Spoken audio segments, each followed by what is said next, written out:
Hello everybody, this is Sapton John, and today we're going to be reviewing something that is a part of history. Something that makes history when Hasbro find out a way of transitioning that CAD model into 3D material with their alloy block molds at the factory. And you end up with prototypes like this. Yes, I have my own prototype.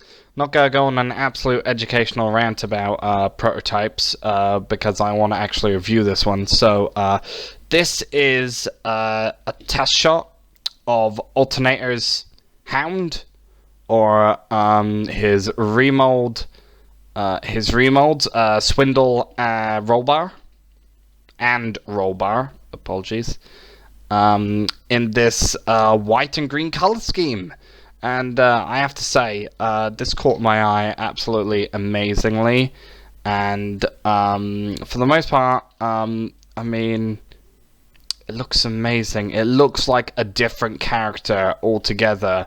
You won't be able to tell that it's a Transformer. It doesn't even have the Autobot sign on the license plate there at the front.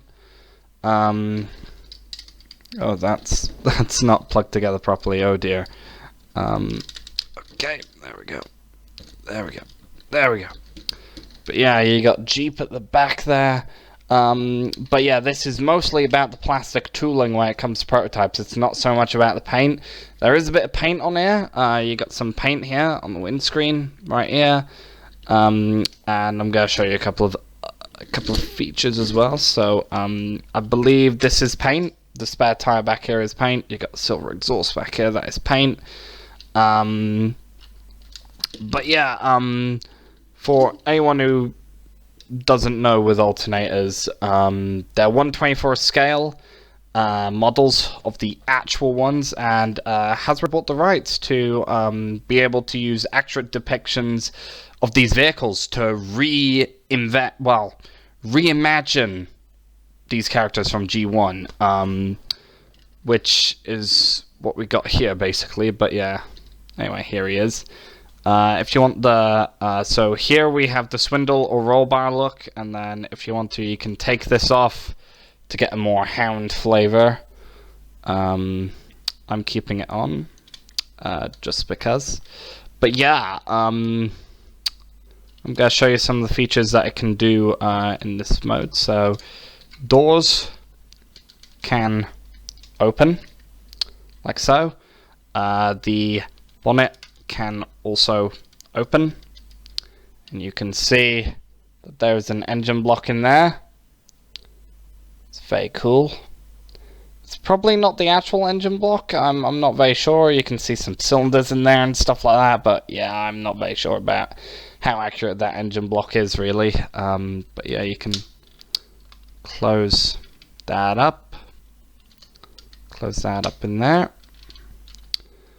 And also, majority of the alternators had the steering gimmick. This guy does not have the steering gimmick. He's got suspension instead. Really cool suspension because he's a 4x4. Woo! Yeah. Now, the other thing that to note about this is that this is a later prototype.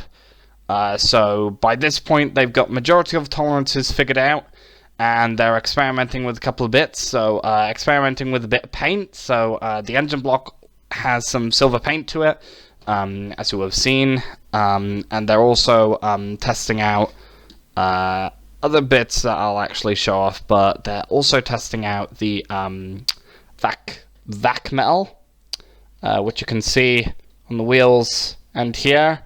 And there is nowhere on this prototype that says not for sale sign, but down here, if you can actually, if you'll zoom in, what you'll see here is that's the rights by Jeep Wrangler to this mold. Now above that, where you can see the robot arms, it's got the Hasbro and Takara 2003 there. So this is totally a real later prototype, not maybe even the prototype before the actual colored prototype. fully painted, probably. We're talking that close to coming out in retail in terms of this prototype. So yeah, I think that just about does it for the Jeep mode here. So I'm gonna transform it a bit quickly. I'm not gonna explain it. I'm just gonna just talk about it, I think. So yeah, when I actually saw this on eBay some time ago, before the pandemic, and well, at the time I was interested, but I had some other things that actually caught my interests. So I didn't come back to it for a very long time, but yeah, I did eventually come back around to it, which is why I now have it. It was around, well, after the pandemic, it seemed to be that the price value in it had dropped a little bit, because it was around I think 100 or so, which, I mean, for a prototype, that's actually not that bad, to be honest. And that's what you should know about when buying a prototype. If you've watched that video with TJ Omega, always bear in mind when looking for a prototype and you think that it's the right time to be looking for one for your collection, especially if it's one that interests you. It needs to be one that you need to feel connected to actually feel the value that it holds in your collection. Obviously, yeah, as I said, make sure that you feel connected to it. There's something about it that interests you, that's a bit mysterious in some way. I'm just going to put that off to the side. So that it's actually worthwhile actually buying. Especially, every prototype has got its own mysteries to it. Like for this one, for instance, it was the listing had it down as Hound, and for the most part, I knew that from doing a bit of research about this mold, that the bigger tires and everything on this mold actually were not from the Hound mold. It was actually part of his repaints. So led to a bit of mystery there about what type of version of this figure am I gonna end up getting. Am I gonna get a version of it with the Hound head, or is it gonna come with his remolded head? And that's kind of yeah, kind of the whole mystery that I kind of just had with it, really, I think. But yeah, for the most part, I think it is a really cool prototype. And I'm about finished up here, I think. Yeah, am I done? Yeah, I think I'm done now, so yeah, there we go. I'm just gonna pop that back on. And also another thing that the alternators would do would be that you'd have the engine block become the weapon. In Hound or Swindle or Rollbar's case, the spare weapon would be hidden inside the spare tire to the outer part of the left leg, which you can fold out and you can pop in his hands, like so. Very puny blaster though. But yeah, there he is. There he is.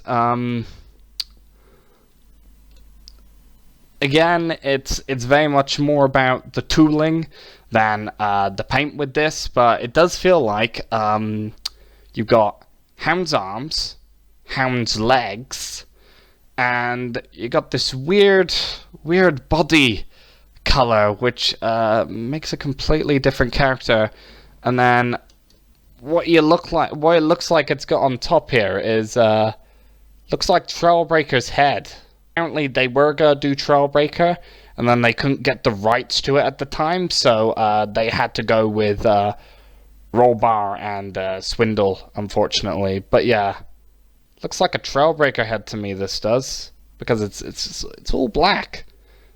But yeah, and as you can see, they've done some print testing here, because you've got an Autobot symbol right here as part of the bit that you can flip up for transformation, or you can fold it back and keep that genuine green bit there from the vehicle mode. But for the most part, I think I'll have that, just so we all know what his allegiance is meant to be.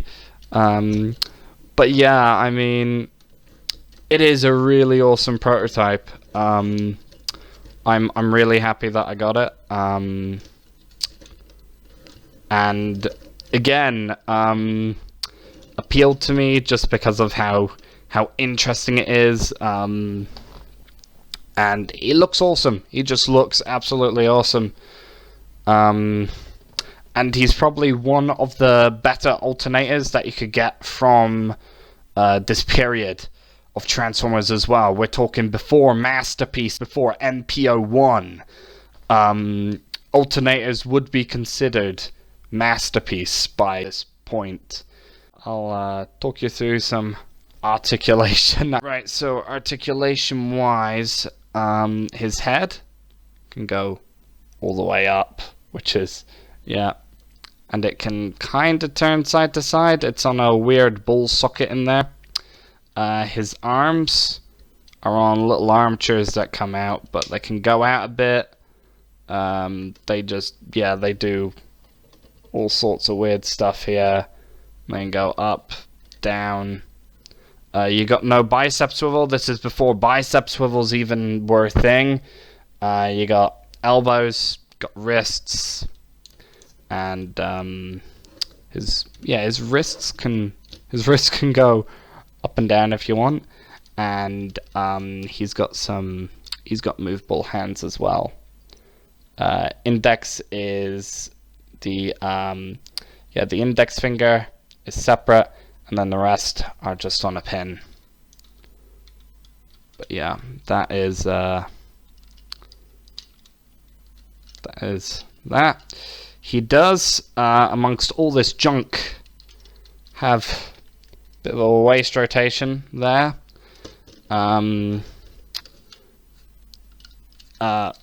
There's one bit that I'm not safe about with this prototype, where you got two tabs in there that tab in. I do not tab that in just because I think it is completely unsafe and I don't want to break this prototype.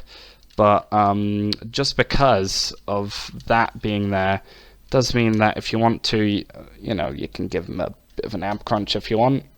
It's part of transformation, but you could give him an ab crunch. Then legs can kick forward, kick back a bit, can go out a little bit. Yeah, not the best range. Soft ratcheted knees, and then feet go forward, well, go back, can rotate forward, and you got ratcheted ankle rocking as well. So, I mean, despite being an old figure, an old mould from a couple of years ago, well, we're talking now like 2 decades ago. This guy, he is 20 years old. This mold is 20 years old now. So, yeah, I would say that, considering how old this prototype is, it is held up pretty well. But yeah, I mean, for the most part with these prototypes, they're not available to the public by any means, really, other than the secondary market. This is definitely one that I will treasure in my collection, and yeah, it holds a lot a lot of cool Easter eggs, I think, as to what they were doing with this mold at the time, and it looks really cool. Looks like a completely different character altogether to Hound, Rollbar, Swindle. Even if that head is meant to resemble Trail Cutter, I mean, it looks completely different, absolutely different, just because of how the body is. So, yeah, for all I know, it could just be a random Autobot trooper, basically, in this color scheme. But, yeah, if you did like this video, then please do like, comment, and subscribe. And, yeah, I just thought this would be a really cool, fun video to make. And as far as I know, this is, you know, as prototypes go, this is a rare color scheme that you're never gonna be able to see in a mass-produced retail item. So as far as rarity goes, you're not gonna get a rarer with Transformers than a prototype, really. So yeah, there you go. This has been Cybertron John with Transformers Alternators 2003 test shot prototype Hound. Peace out.